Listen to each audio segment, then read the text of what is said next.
Okay, so we are looking at the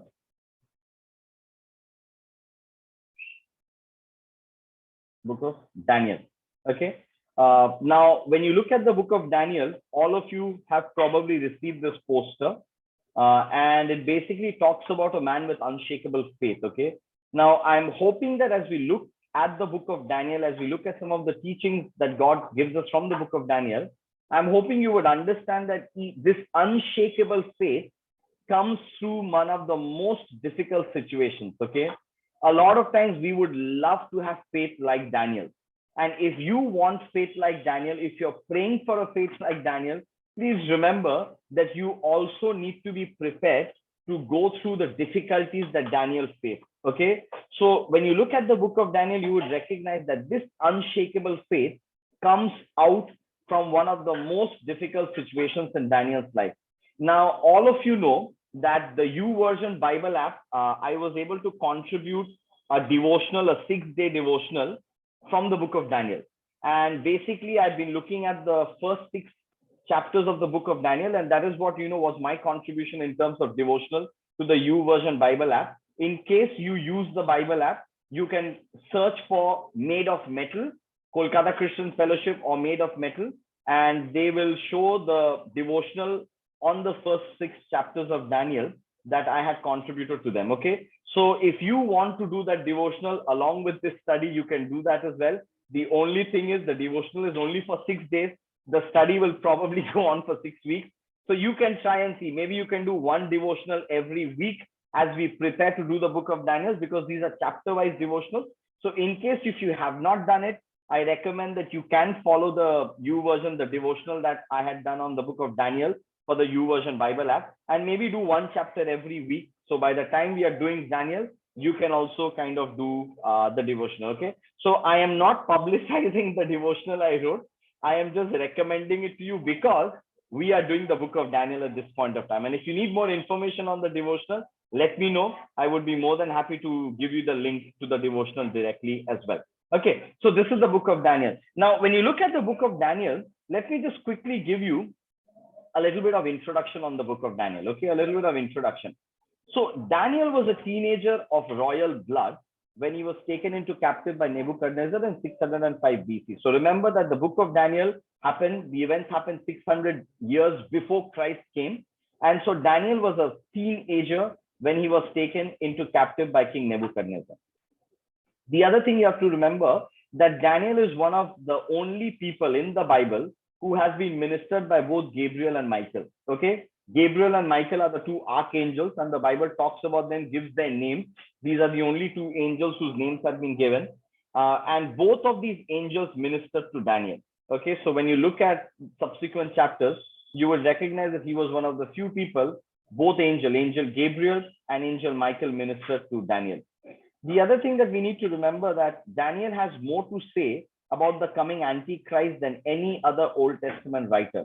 And as a result, for us living in the end time, this book becomes extremely important because it is talking about the coming Antichrist. So it says a lot about the coming Antichrist than any other Old Testament writer. Remember, we had just concluded the book of Zechariah, right? And on the book of Zechariah, we have seen that Zechariah is one of the only Old Testament prophets that has a lot of prophecies about the Christ, right? The first coming of Christ and the second coming of Christ. And now we are looking at Daniel, which has a lot of things to say about the Antichrist. So I think this is something that we need to keep in our mind as we look into the book of Daniel. The prophet Ezekiel, Habakkuk, Jeremiah, and Zephaniah were his contemporaries. So remember, when all of these prophets were writing their discourse, the things that God was asking them to reveal to his people, Daniel was actually in Babylon. He was taken as a captive. He became a minister there. And I think that is something that we need to remember. Now, I hope all of you are able to hear me clearly. Yes, Pastor. Yeah, yes, you can? yes, Okay. Yes, Pastor. Okay, good. All right, thanks. So, Animesa, I don't know, maybe the network in your place. Network, huh? It happens. So maybe the network in your place, that is why it is not clear vocally. So maybe you can try and restart or something your Wi-Fi. But like, if I'm not clear at any point of time, then do ask me to stop, unmute and ask me to stop, and then I think it will just help with everybody. Okay, and all right.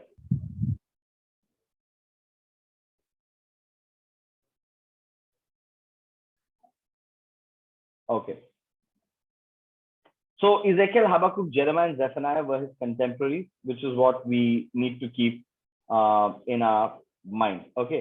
The other thing that you have to keep in mind is this book has faced strong attack by critics because of the accuracy of the prophecy.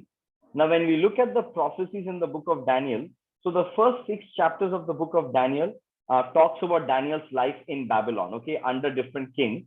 But after chapter 6, from chapter 7 onwards, Daniel has a lot of prophecies, and the prophecies in Daniel are very, very accurate, okay? Now, one of the reasons why this book has faced strong attacks is because Daniel's prophecies are very, very to the point. Example I'm giving, see, the book of Zechariah also had prophecies, but the book of Zechariah, the prophecies in the book of Zechariah and Revelation also can change with interpretation, okay? So different interpreters can, exposit the passages in different ways. Daniel's prophecies are very, very to the point. Other prophecies are very generic. Okay, so as a result, there are a lot of interpretations that come in. Some lead to confusion, some lead to clarity.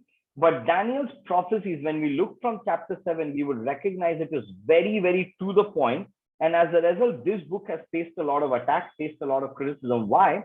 Because a lot of critics say that maybe some of these passages in Daniel were written after the events happened. Okay, after the events happened, and as a result, the prophecies are so accurate. Okay, but please remember that is a very, very bizarre accusation against the book of Daniel, because when you look at the history of the book of Daniel, when you look at the writing style of the book of Daniel, when you look at the descriptions given in the book of Daniel, the dates of writing of the book of Daniel happened way before the events that are prophesied in the book of Daniel. Okay, so because these prophecies are so accurate, that is the reason why many people think that they were written after. The book of Daniel was written after the events happened, and as a result, the prophecies are very accurate. But that is not the case. Why? Because the dating of the book is way before these things happen. Okay, the other thing that we need to remember about the book of Daniel is that the Bible records for us 5 great periods of miracles. Okay, the time of Moses and Joshua, the time of Elijah and Elisha, the time of Daniel, the time of Christ, and the time of Peter and Paul. Now, miracles are something that we feel that we Christians hold very close to our heart, right? We believers, we say that, these miracles, because our God is a miracle working God. And yes, God is a miracle working God. But when you look at the Bible, okay, Bible history is a 1500-year history, okay? So from Genesis to Revelation, the history recorded for us actually has a time period of 1500 years, okay? So from the time of Genesis till the time of Revelation, when they were written, 1500 years, authors were apart in 1500 years. It took 1500 years to finish the Bible, okay, the writing the Bible, okay? Now we need to realize one of the things is that in this 1500 years of writing the Bible only has 5 periods of miracles. That was Moses and Elijah, Moses and Joshua, Elijah and Elisha, Daniel, Christ, Peter and Paul. There was no miracle recorded during Isaiah's time. There was no miracle recorded during Zechariah's time. There was no miracle recorded during Malachi's time. Nothing like that. There are only these periods of miracles specific to these people where the Bible records miracles for us. Okay, especially during the time of Elijah and Elisha. There were other prophets also during that time, but only Elijah and Elisha were able to do miracles. Daniel, there were others who, prophets and believers during that time, but only Daniel was able to do miracles. Christ, we know he was able to do miracles. And among the apostles also, you recognize that Peter and Paul were the one who spearheaded the miracle movement. So please remember that the Bible records for us 5 great periods of miracles. And it is here right on the screen for you: the time of Moses and Joshua, Elijah and Elisha, Daniel, Christ, and Peter and Paul. Okay. And so I think for us, as we are doing these studies, please always remember to keep miracles in perspective. Okay. Because sometimes we feel miracles are like change, change coins that God just throws to us. Please remember, it is not like that. Okay. For God, miracles are very, very special. and miracles need to achieve a purpose. And as a result, when you recognize that, in this 1500 time period of writing the Bible, only 5 of these, times talk about miracles, you recognize that miracles are very special in the eyes of God, and it always has to fulfill God's purpose. Let's not take miracles lightly. Sometimes I feel that in our era, we take miracles very, very lightly. We have verses like, I can do all things through Christ who strengthens me. We have verses like, that God is able to do immeasurably more than we can ask or imagine. Jesus said, ask anything in my name and the Father will give it for you. Let us understand miracles in context, okay? They were never meant to be taken lightly. They have to be taken seriously. And God will always do miracles to achieve its purpose, okay? I think it is very important for us to remember that as we're looking into the book of Daniel. Now, the book of Daniel, I think it's important for us to understand the context in which the book of Daniel happened, okay? And to understand our context, I would request all of us to go to 2 Chronicles, actually chapter 36 and verses 5 to 14. 2 Chronicles 36, 5 to 14. If you have your Bibles with you, you can turn to it, but it is here on the screen, so you can follow it on the screen as well, okay? 2 Chronicles. This actually talks about the last few kings before Judah was taken into captivity by Nebuchadnezzar, king of Babylon, okay? So the last 3 kings before Judah was taken into captivity, that forms the context of the book of Daniel. Jehoiakim was 25 years old when he became king, and he reigned in Jerusalem 11 years. He did evil in the eyes of the Lord his God. Nebuchadnezzar, king of Babylon, attacked him and bound him with bronze shackles to take him to Babylon. Nebuchadnezzar also took to Babylon articles from the temple of the Lord and put them in his temple there. The other events of Jehoiakim's reign, the detestable things he did, and all that was found against him, are written in the book of the kings of Israel and Judah. And Jehoiakim, his son, succeeded him as king. Okay. So when the Bible talks about Jehoiakim, who was the king of Jerusalem at that point of time, it is at that time when Nebuchadnezzar, king of Babylon, first attacked Jerusalem, and Daniel, his 4 friends, Shadrach, Meshach, Abednego, and a lot of these royals were taken captive. So please remember that Daniel's accounts, the events that are recorded for us in the book of Daniel, happened during the time of Jehoiakim, okay, who was like one of the last rulers of the kingdom of Judah, and he was reigning in Jerusalem. This is when Nebuchadnezzar actually attacks Jerusalem and takes captive. But it doesn't end here. Let me read a few more verses. Jehoiakim was 18 years old when he became king, and he reigned in Jerusalem 3 months and 10 days. He did evil in the eyes of the Lord. In the spring, King Nebuchadnezzar sent for him and brought him to Babylon together with articles of value from the temple of the Lord. And he made Jehoiakim's uncle, Zedekiah, king over Judah and Jerusalem. So remember that this king also was very evil. So all this is happening when Daniel is in Babylon, okay? Finally, Zedekiah was 21 years old when he became king, and he reigned in Jerusalem 11 years. He did evil in the eyes of the Lord his God and did not humble himself before Jeremiah the prophet, who spoke the word of the Lord. He also rebelled against King Nebuchadnezzar, who had made him take an oath in God's name. He became stiff-necked and hardened his heart and would not turn to the Lord, the God of Israel. Furthermore, all the leaders of the priests and the people became more and more unfaithful, following all the detestable practices of the nation and defiling the temple of the Lord, which he had consecrated in Jerusalem. Now, this was like the last king of Judah, all right, this guy called Zedekiah. And you recognize that one after the other, these kings would come, do evil in the eyes of the Lord, and then they would lead the whole nation, the entire Jewish people, to do, to do evil in the eyes of the God, to sin against God, okay? Now, this is the context of the book of Daniel. This is what was happening among the kings of Judah. And it is very interesting because this captive in Babylon, Daniel, the captive in Babylon, was used of God so mightily, and these kings were not used. Why? Because they were just rebelling against God. And when you look at these last few verses of 2 Chronicles, they give a recipe for destruction, okay? Now, if you want to destroy your life, this is a very, very recommended recipe for destruction. It is time tested. We've seen it happen in the people of Israel. We've seen it happen to the kingdom of Judah. This is a recipe for destruction. And I would suggest it is best we avoid this recipe for destruction. Okay. What is this recipe for destruction that we learn from these last three kings of Judah? Jehoiakim, Jehoiakim, and Zedekiah. This is the recipe for destruction. Number one, rebellion. Rebellion had become their lifestyle. God is punishing them. There are enemy nations coming and attacking them, but these guys just rebelled against God. Rebellion was a part of their life. It became their lifestyle. Okay. The second thing is stubbornness. You recognize that it talks about Zedekiah, right? Zedekiah became stiff-necked. He's seen God is punishing, but they became stiff-necked. Their stubbornness. Okay. That is the other recipe for destruction, ingredient for destruction. Then you have pride and arrogance. Prophet Jeremiah, Prophet Ezekiel, all of these guys continuously warning them, don't do it, turn to God.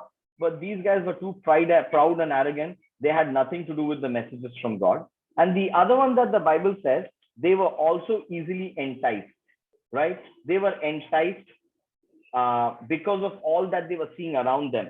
Especially when you look at Second Chronicles after Zedekiah's account, they say that the priests, the leaders, they were so attracted to the pagan rituals, they were so attracted to the pagan lifestyle that they were easily enticed. 4 very important ingredients that give you the recipe for destruction. Okay, rebellion, stubbornness, pride and arrogance, and then being enticed. I think if you can, better to avoid it.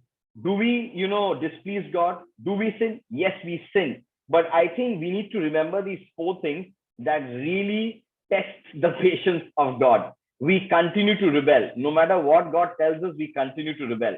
There is stubbornness, right? We hear words, from God. We read the Bible, God speaks to us, but we become stubborn. We will not budge.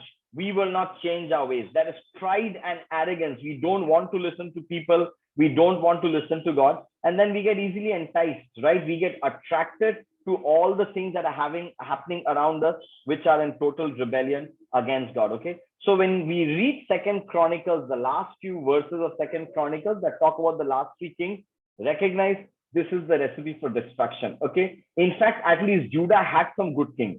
The kingdom of Israel, which was the northern kingdom, didn't even have any good kings. All of them were evil, and God had to destroy them and bring enemies to attack them. So I recommend, if you can avoid these 4 things, that's always a good thing. So in this context, you have Daniel, you have his 3 friends who show commitment, who show that they love God, who want to honor God. They were not influenced with rebellion. They were not influenced by stubbornness. They were not influenced by pride, and they were not easily enticed by foreign religion and foreign customs. Okay. Now, in this context, let's look at Daniel chapter 1, verses 1 to 10. Now, this is a very familiar book. This is a very familiar story for all of you, but we will try and learn some key lessons from this book as well. Okay. So let me just quickly read verses 1 to 10 for you.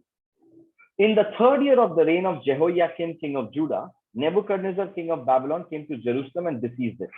And the Lord delivered Jehoiakim, king of Judah, into his hand, along with some of the articles from the temple of God. These he carried off to the temple of his God in Babylonia and put in the treasure house of his God. Then the king ordered Ashpenaz, chief of his court officials, to bring into the king's service some of the Israelites from the royal family and nobility, young men without any physical defect, handsome, showing aptitude for every kind of learning, well-informed, quick to understand, and qualified to serve in the king's palace. He was to teach them the language and literature of the Babylonians. The king assigned them a daily amount of food and wine from the king's table. They were to be trained for 3 years, and after that they were to enter the king's service. Among those who were chosen were some from Judah: Daniel, Hananiah, Mishael, and Azariah. The chief official gave them new names. To Daniel, the name Belteshazzar; to Hananiah, Shadrach; to Mishael, Meshach; and to Ezra, Abednego. But Daniel resolved not to defile himself with the royal food and wine, and he asked the chief official for permission not to defile himself this way. Now God had caused the official to show favor and compassion to Daniel. But the official told Daniel, "I'm afraid of my lord the king, who has assigned you food and drink. Why should he see you looking worse than the other young men your age? The king would then have my head because of you." Okay, so when we look from verses 1 to 10, there are a few lessons that you and I need to learn. Now, I recognize that all of us probably have read this chapter so many times. You've also heard sermons, and maybe some of you have also preached on this chapter, okay? But there are a few lessons that I learned from this chapter, and I just wanted to place it before you as we continue the study in Daniel. Now, when you look from verses 1 to 10, you recognize I already spoke to you about the context, right? There was so much of rebellion, there was so much of stubbornness, there was pride, they were easily being influenced, they were getting enticed with other things. Now, in this season, in this context, God punishes them. God sends the Babylonian kingdom to attack and destroy a lot of the Jews and then take many of them captive. Now, when you read the book of Habakkuk, which is a beautiful book, only 3 chapters in the book of Habakkuk, Habakkuk actually questions God. He asks God, God, why are you sending enemy kingdoms? The Babylonians are also pagans. Why are you sending them to attack your people? Okay, so these are questions that Habakkuk asks, but these are the lessons that we can learn when God actually sent enemy kingdoms to attack the Jews, attack Israel and Judah. Number one, first lesson that we can learn. Please remember, God punished the Jews, but did not forget them. When you look at what God did in Babylon through Daniel, when you look at what God did after the exiles returned through Ezra, through Nehemiah, when you recognize these seasons, you recognize that God may have punished the Jews, but he did not forget them. See, a lot of times we feel that when God is punishing someone, that is the end of that person, right? In fact, the Bible also says it is a dangerous thing to fall into the hands of the living God. Yes, it is a dangerous thing. It is a very dangerous thing if God were to punish you and me. But please remember, just because God is punishing doesn't mean that God is forgetting us, okay? God will never give up on his people. Even though we rebel, even though we have pride, even though we are stubborn, even though we get easily influenced by sinful culture, God punished the Jews, but he did not forget them. The other thing that that we learn is the exile was not the end of the road for the Jews. Now, when you look at the Old Testament, a lot of the prophets kept on telling the Jews that, listen, if you rebel against God, God will send other kingdoms to come and destroy you and take you captive. Okay. After that, none of the prophets said anything, right? So a lot of times the Israelites, the good Israelites probably felt that the exile was the end of the road. But please remember, the end of the road only comes when God wants it to come, okay? Let us not think by ourselves which is the end, because we don't even know the future, right? God is the only one who knows the future. So the exile was not the end of the road for the Israelites, okay? So please remember that sometimes the most difficult seasons in our life, we feel that that is the end of the road. But please remember that, okay? Just because you're going through a very difficult season doesn't mean that that is the end of the road, okay? God definitely has a purpose. God definitely is trying to give a message. And I think instead of focusing on ourselves and our situations, we will do well to focus on God if we feel that we are going through the most difficult phase in our life, okay? So when I look at the Jewish people, the exile was not the end of the road for them. Remember that when Esther's time, there was an attempt to destroy all the Jewish people, right? Haman tried to destroy all the Jewish people. That was not the end of the road for them.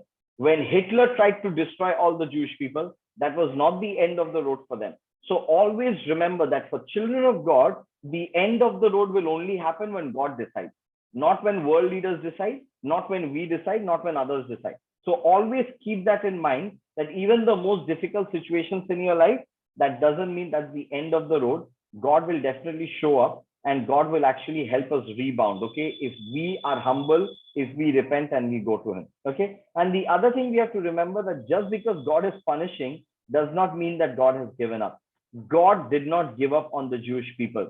Even when these captives were taken there, God made sure that one of the Jewish captives, a prisoner of war, becomes one of the most influential politicians in those days. That was Daniel, right? So just because God is punishing does not mean that God has given up on us, right? So a lot of times we feel that, there are certain things that happen in our life. God is punishing us because God is completely disappointed and God is angry with us. But always remember, just because God is punishing doesn't mean that God is given up. He never gave up on the Israelites. He will never give up on us, okay? Jesus never gave up on the apostles and the disciples who rejected him and denied him. So he will never give up on us, okay? So I think from verses 1 to 10, this is something that you and I need to remember, especially when we are going through the most difficult phase in our lives. Okay, let's continue reading 11 to 21. I'll share a few points and then I'll give the time over to Pastor Bhagirathi. Daniel then said to the guard, whom the chief official has appointed over Daniel, Hananiah, Mishael, and Azariah, please test your servants for 10 days. Give us nothing but vegetables to eat and water to drink. Then compare our appearance with that of the young men who eat the royal food, and treat your servants in accordance with what you see. So he agreed to this and tested them for 10 days. At the end of the 10 days, they looked healthier and better nourished than any of the young men who ate the royal food. So the guard took away their choice food and the wine they were to drink and gave them vegetables to eat instead. To these 4 young men, God gave knowledge and understanding of all kinds of literature and learning. And Daniel could understand visions and dreams of all kinds. At the end of the time set by the king to bring them into his service, the chief official presented them to Nebuchadnezzar. The king talked with them, and he found none equal to Daniel, Hananiah, Mishael, and Azariah. So they entered the king's service. In every matter of wisdom and understanding about which the king questioned them, he found them 10 times better than all the magicians and enchanters in his whole kingdom. And Daniel remained there until the first year of King Cyrus. Now, there are a few very interesting things that happen in chapter 1, okay, that not only talks about the context, but also teaches us how Daniel and his 3 friends lived in such a pagan culture in those days, okay? And I think there are some lessons that we can learn, and I'm sure it will be relevant to our times as well, because we are also surrounded with a similar kind of culture where we stay, right? So let us see some of the lessons that we can learn. The first thing the Bible says is the names, right? What did the king do? What did the Babylonians do? They changed the names of Daniel, okay? Now, it's very important for us to know what these names mean, okay? Then we will know the significance of these names, okay? So then Daniel was called Belteshazzar, okay? Now, what does Daniel mean? The meaning of the name Daniel was God is judge. And they gave him the name Belteshazzar, which means Bel's prince. Bel was one of the chief gods of the Babylonians, and Belteshazzar meant that Daniel was Bel's prince. Now, please try and understand this, okay? From Daniel, God is judge, Yahweh is judge. He gets the name Belteshazzar, Bel's prince. Hananiah, the Lord is gracious, becomes Shadrach, which means illumined by the sun god. Okay, again, a pagan name. And all of these pagan names were not just any pagan name. These were pagan names with religious connotations, okay? Reference to religion, pagan religion. Mishael means who is the Lord, Yahweh, became Meshach. That means who is Ishtar, okay? Ishtar was again a very ancient Babylonian god. Then you have Azariah, the Lord is my help, becomes Abednego, which means the slave of Nabu, okay? Now, please recognize the difference. Daniel, Hananiah, Mishael, Azariah, all of these names have some reference to Yahweh God. All of them become Belteshazzar, Shadrach, Meshach, and Abednego, references to pagan gods, okay? So their names were changed. The other thing that the Bible talks about is their learning, their knowledge, their understanding, right? So when we are reading the book of Daniel, especially when we are looking at chapter 1, you recognize the Bible saying that God gave them wisdom. Let me just show that verse to you here.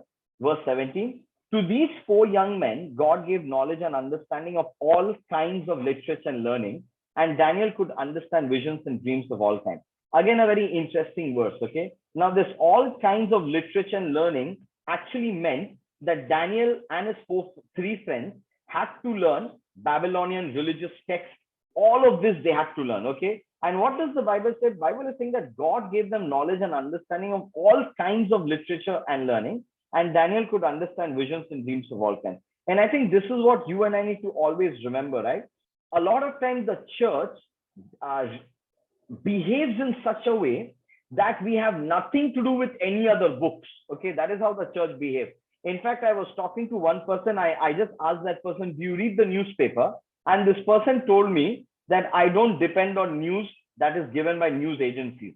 I depend on news that is given in the Bible. Now, let me just tell you, those may be nice to hear, but they are not scriptural.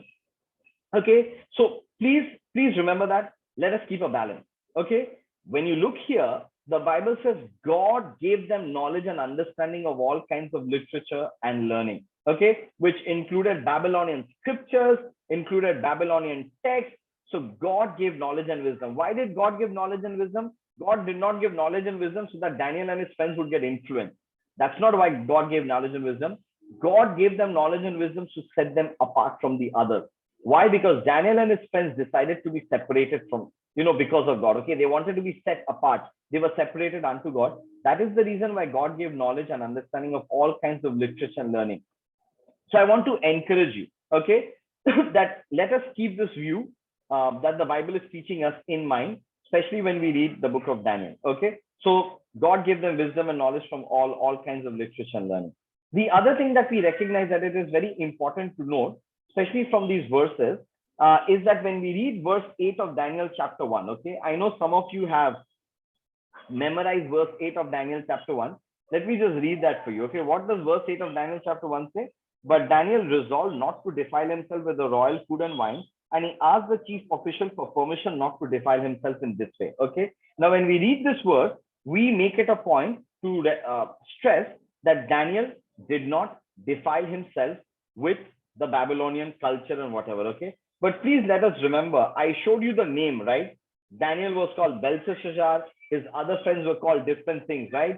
Azariah was called Abednego. So you recognize these names. Now, this is a very important note, especially in a pagan culture where Daniel and his friends lived. Number one, they had accepted the name. Okay. When Daniel comes to Ashpenaz, Daniel doesn't tell Ashpenaz or the king, please don't give us those names. Our names mean, have some reference to Yahweh God. Please don't give us names that have reference to your God because we don't worship them. Daniel did not do that. Okay, it's a very important thing for us to observe. They accepted the name. The other thing that they accepted the education system. Like we saw in verse 17, right?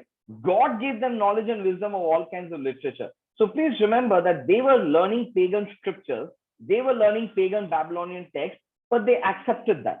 The other thing that they accepted the culture and the custom. In fact, when you see some of the things, that Daniel and, the friends also did, you recognize that they did accept the customs and everything like that. The other thing you recognize, they accepted the monarch. Okay. Daniel's service in Babylon started with Nebuchadnezzar. And then after that, there were other kings that Daniel served under. He accepted the kingship. He accepted the monarchy. The only thing he did not accept was the food. Okay. Now, I never thought about it. Okay. All the other things he accepted. The name he accepted. If I was in his place, I would not probably accept the name. I would have said, well, I have no problem with the food. I like different food, but maybe I would not accept the names. But look at Daniel. Daniel accepts the names. Okay. It's almost like, there was a preacher. Some of you may know it. Maybe Amit Bhai would also know the preacher. His name is Ram Bali Singh. Okay. Pastor Ram Bali Singh, a great preacher, especially in Bihar, Jharkhand, that area. He came to know the Lord from another faith background, from a Hindu background. Okay, he was a Ram Bhakt. He was a very right-wing extremist follower of Hinduism. When he came to the saving knowledge of Christ, everybody told him, your name is Ram Bali Singh. Please change it. Ram Bali Singh is not a name of a preacher. Should not be the name of a preacher. But Ram Bali Singh was so convinced that God did not want him to change the name. Okay, he continues to serve God as Ram Bali Singh. All right. Now, you recognize that when you look at Daniel, he accepted the name. He accepted the education system there. He accepted the custom there. He accepted all the kings and leaders that came there. The only thing he did not accept was food. And I think that is something that you and I need to ask the question, why is it that only one thing Daniel did not accept, whereas he did not seem to have any problem with any other things that were given to him? Okay. Now, let's ask that question. Why could they have? And scholars actually give a few explanations why Daniel actually rejected the royal food. Number one, the food could have been prohibited in the law of Moses. So please remember that the Jewish law had a lot of regulations, especially when it came to meat. A lot of the meat could have been unclean, especially, pork at that point of time was very unclean. So there is a possibility that the food that was served to Daniel and his friends were food that was prohibited in the law of Moses. So as a result, they said, hey, it's best we don't. The other thing, please remember with non-vegetarian food is that in the Old Testament, non-vegetarian food has a lot of regulation. Okay. There is not too many regulation with vegetarian food. Okay. But with non-vegetarian food, with meat, there are a lot of regulations in the Old Testament. So keep that in mind that for Daniel, Shadrach, Meshach, and Abednego, they have to keep so many things in mind when the Babylonian food would be served. Okay. So some scholars say the best thing for them to do was, hey, you know what? Maybe there could be meat that is prohibited in our law. So best is we don't partake of it. Okay. The other reason that I feel very strongly could be one of the reasons why these four, especially Daniel, not the four, but especially Daniel, rejected the food is because Daniel probably had taken the Nazarite vow. Okay. Numbers chapter 6, verse 3 talks about, if you take the Nazarite vow, what are some of the things that you should not do? We know that Samson was supposed to be a Nazarite, right? They could not eat, drink alcohol, consume alcohol. They could not cut their hair. Whatever be it, the all possibilities that probably Daniel had taken the Nazarite vow.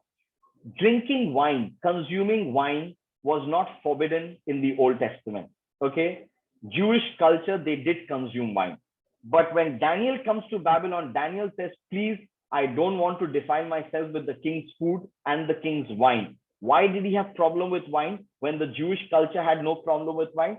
All likelihood, Daniel probably had taken the Nazarite vow. And as a result, he did not take wine, never consume wine, did not want to defile himself with food because of the Nazarite vow. And I feel this could be one of the reasons why Daniel decided to reject the food, but he accepted the other, the name change he accepted, the new education system he accepted, the new kings he accepted everything in the culture except for the food. And this could be some of the reasons why scholars say he did. Okay. So I think this is something that we need to keep in mind. Now, when you come to the end of the book, and I'll finish with this, I'll give the time over to Pastor Bhagirathi.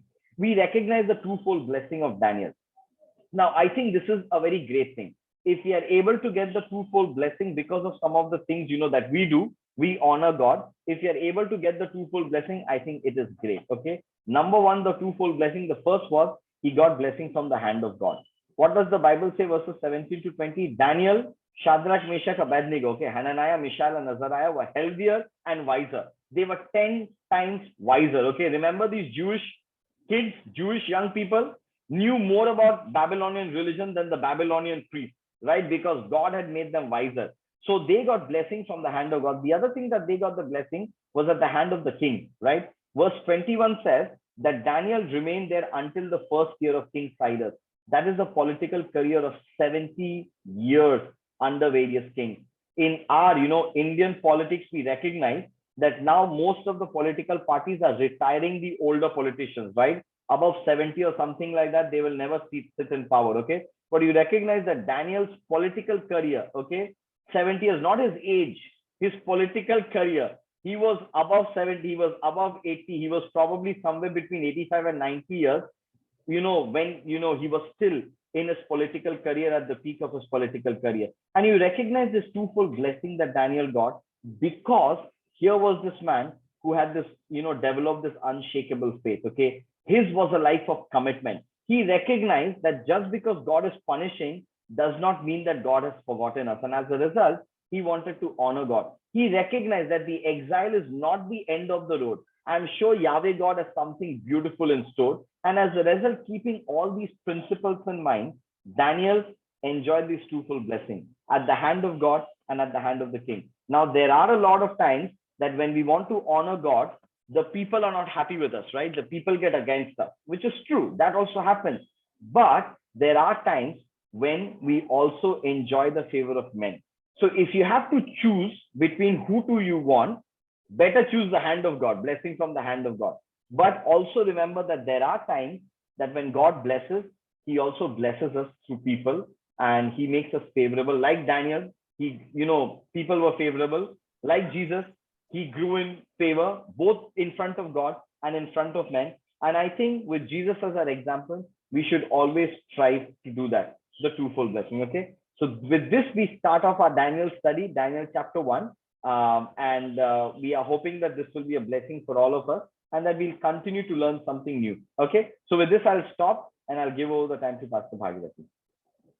Yeah, thank you.